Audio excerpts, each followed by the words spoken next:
ஏன் மக்கள் தொகை தமிழ்நாட்டில் குறைகிறது? நான் ஒவ்வொரு திருமண வாழ்க்கையிலையும் சொல்லிட்டு வர்றேன், குறைந்தது 3 குழந்தையாவது பெற்றுக் கொள்ளுங்க. பெண்களுடைய ஒப்புதலோட குறைந்தது. ஆனா வரம்பு வைக்காதீங்க, குடும்ப கட்டுப்பாடு கூடாது, தன்னழிவு பாதை. நிறைய பிள்ளைகள் பெற்றுக்க முடியலன்னா குறைந்தது 3 குழந்தையாவது பெற்றுக்க. நான் பாதிக்கப்பட்டவன். குடும்ப கட்டுப்பாடு 2 குழந்தை நிறுத்திட்டோம். என் பையன் பொண்ணு இறந்துச்சு 4 வயசுல. ஒரு பையன் தான். எங்க பையன் சொல்லி அந்த மாதிரி அவனும் 2 நிறுத்தினான். கூடாதுப்பா, 3வது குழந்தை 3 குழந்தை இருக்கு. குறைந்தபட்சம் 3 குழந்தையாவது பெற்றுக்கணும். எல்லாரும் இந்த இனத்துக்காக பெற்றுக்கங்க. ஏன் என்ன அது மக்கள் செல்வம். மக்கள் செல்வம் சாதாரணமானது இல்லை. அது என்ன ஒரு பொருளாது. இதையும் சேர்த்து சிந்திக்க வேண்டும். ஏன் அவன் குறையுது? அவன் கூட பெற்றுக்கிட்டதுனால கெட்டு போயிட்டான். வடநாட்டுக்காரன் பெற்றுக்கிட்டான். அவன் பண்ணிட்டாங்க. அவன் இனத்தை பாதுகாக்க. நீங்க தான் ஏமாடி கூட்டம், சொகுசு கூட்டம் போயிட்டீங்க. தப்பிடிச்சு ஒரு குழந்தை நிறுத்திடுறது, 2 குழந்தைகள் நிறுத்திக்கிறது.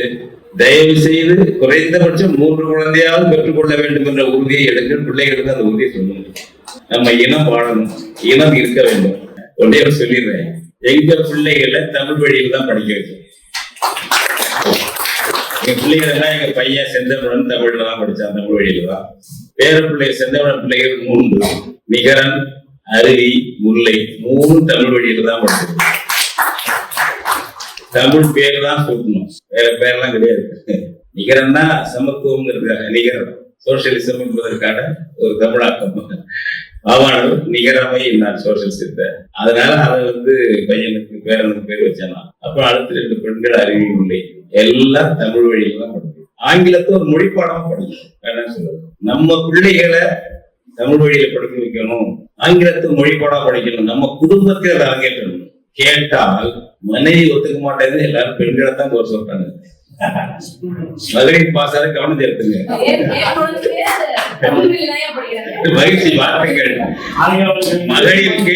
மகளிருக்கு கொஞ்சம் அறிவுரை விட்டுங்க.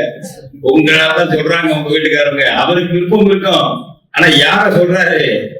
எங்க வீட்டுக்காரமா ஒத்துக்கப்பட்டது அப்படின்றாரு. அதனால ஆணும் பெண்ணும் சமம், தமிழர்கள் அனைவரும் சமம். இதுவே தமிழர் அறம்.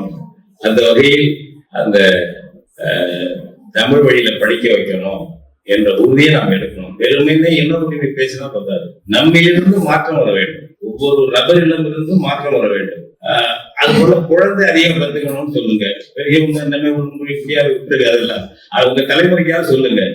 நிறைய பிள்ளைகள் கத்துங்கப்பா என்று சொல்லணும். நம்ம இனம் தெரிக்கணும்.